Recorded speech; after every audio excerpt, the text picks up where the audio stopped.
Guess not all of Vesemir's teachings have receded into oblivion. A witcher can forget to eat, to drink, to breathe even.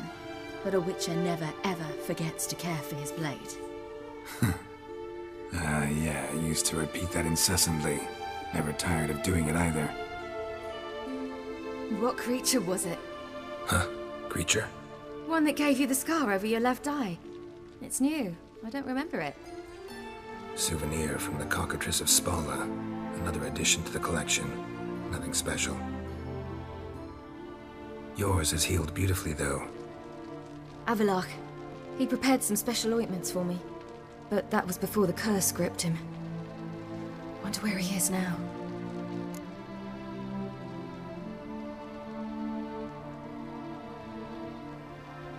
We lifted the curse. He's at Kaer Morhen, waiting for you. Are you serious?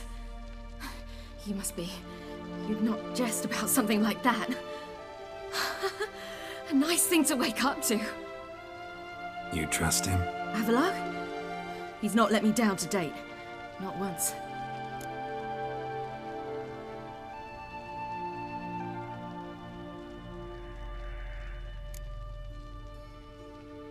Why exactly is Avallac'h helping you? Sages have never been fond of humans. He doesn't do it for me. It's about my power. As if it could ever be about anything else. Avallac'h tried to teach me how to control my ability. He was also making sure I didn't fall into Eredin's hands.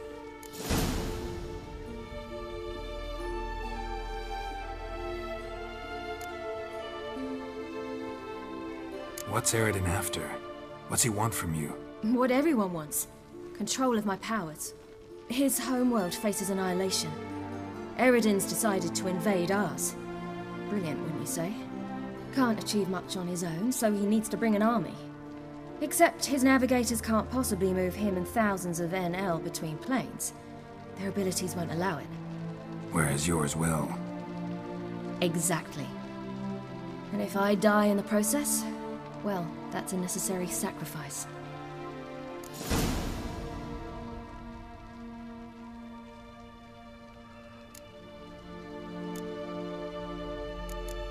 How do you ever start traveling with Avallac'h? As soon as I'd left you and Yen on the Isle of Avalon, I found myself pursued. Eredin and his Red Riders were on my heels. I fled through many worlds, many times. They came very close to catching me once.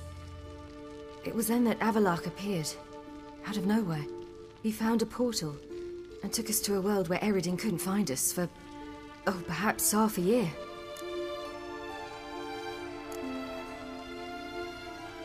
The world where Eredin couldn't find you. What was it like? You wouldn't believe me if I told you. Try me. People there had metal in their heads. Waged war from a distance, using things similar to megascopes. And there were no horses. Everyone had their own flying ship instead. Ciri, stop fooling around. Told you wouldn't believe me. We should have stayed there.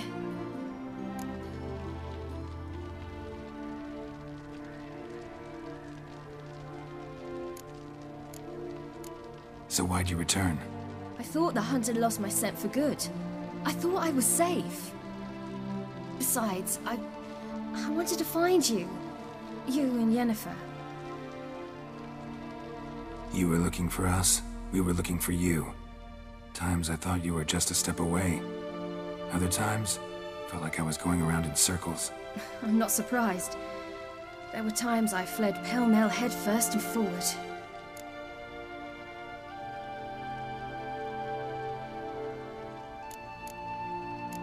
So tell me how it happened, step by step.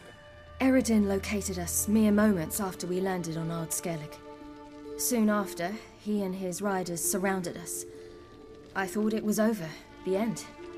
Turned out Eredin had other plans. He produced the phylactery, uncorked it. A fog enveloped us, and Avallac'h began gasping for air. That's how Eredin cursed Avallac'h, triggered his transformation into Uma? Yes. He didn't wish to kill him. Humiliation, that's what he was after. But Avallac'h refused to succumb without a fight. He cast a spell that wrought havoc in the hunt's ranks. And in a full half of a forest on Ard Skellig. Yet it also gave us time to flee. Avalok opened a portal. I leapt in. He was supposed to follow right behind me, but something went awry. Impaired by the curse, he failed to reach the portal in time. We had agreed that if anything went wrong and we were separated, we would meet at his hideout in Venom. But you failed to meet there. Yes, we failed to. Once through the portal, instead of at Avalok's hideout, I landed right in the middle of Crookback Bog. I barely escaped the crones. And then there was the Baron. You know, he took me hunting. I killed a wild boar with my sword. I heard. A coincidence, really. I had no desire to hunt that day, but it felt wrong to refuse. I'd taken nothing remotely resembling a hunting weapon. I simply hadn't intended to hunt. I was wandering through the forest, breathing deep the air. And then I heard a strange sound. Unsettling. Boar attacked you? Mm-hmm. Big as a bison, and lumbering straight at me. And all I had was my sword. Had to manage. Did just fine, judging by how the Baron's men remember it. Simple soldiers, the whole lot. But we got along splendidly. A shame I had to leave. Flee. But I didn't want to bring the wild hunt down on them. Apart from which, I knew by then the curse was progressing. So instead of looking for Avalok, I decided to find you and Yen. So how'd you even meet a man like Horson Jr.? You and Yennefer were nowhere to be found, and I needed someone who could fix the phylactery. No ordinary craftsman would do. I needed a mage, one with extraordinary powers. Dandelion took it upon himself to help me. It was as if his honor depended on it. He arranged a meeting with a mage, but it proved a trap set by the temple guard. Failed to mention that. Probably didn't want to worry you. Later, we learned the guard did that sort of thing regularly, in the hope of nabbing anyone who collaborated with mages. We needed to find another way. That was clear. Then Dandelion said he knew a man who owned a piece of Novigrad, as he put it, could do more than others. He was certain to know someone who could fix the phylactery. Horson Jr. Mm-hmm. I suspected it might not be the best idea, but I was desperate. I had no choice.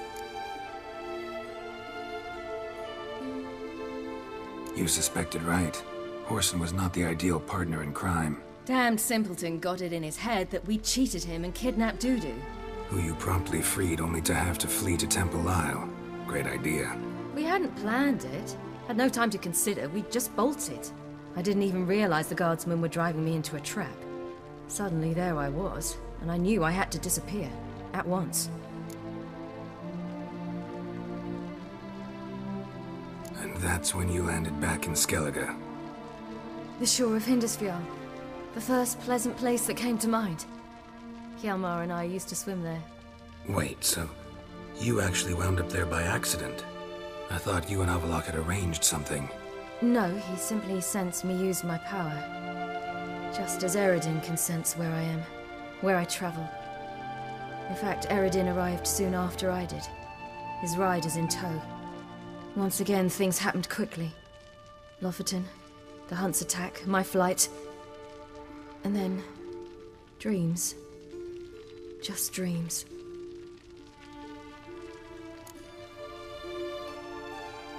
What did you dream? I've had nothing but nightmares lately. Pretty horrible. Likewise, for the most part. In one, a monster grown from a stillborn child chased you. Ugh, that was horrible.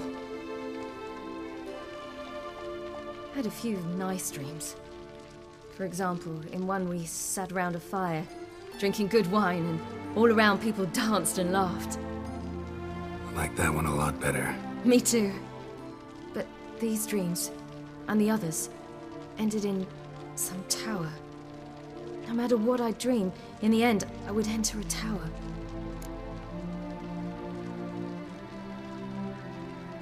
Recognize it? Know where it might be? Not sure. I don't think so, but there was something familiar about it. And something terrifying. The tower was stark and dead. But at the same time, I felt I had to enter it. Did you? No. dreams all ended with me searching for the entrance. And the last time, instead of the tower, I saw your grizzled face. If not for the scar over your eye, I'd have thought I was still dreaming.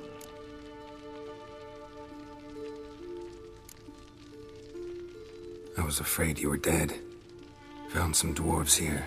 Said they'd try to wake you, but you were cold as ice and you weren't breathing. And yet you came in. Who listens to dwarves these days? Speaking of which, they're probably getting antsy. We should go. Got a boat on the beach. Once we land, we'll head for Kaer Morhen. On horseback. Right. Conventional means of travel. They're just better. Though a portal would be quicker. And draw Eredin to us immediately. Rather not risk it.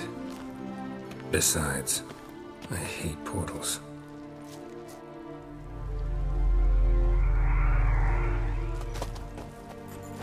Damn.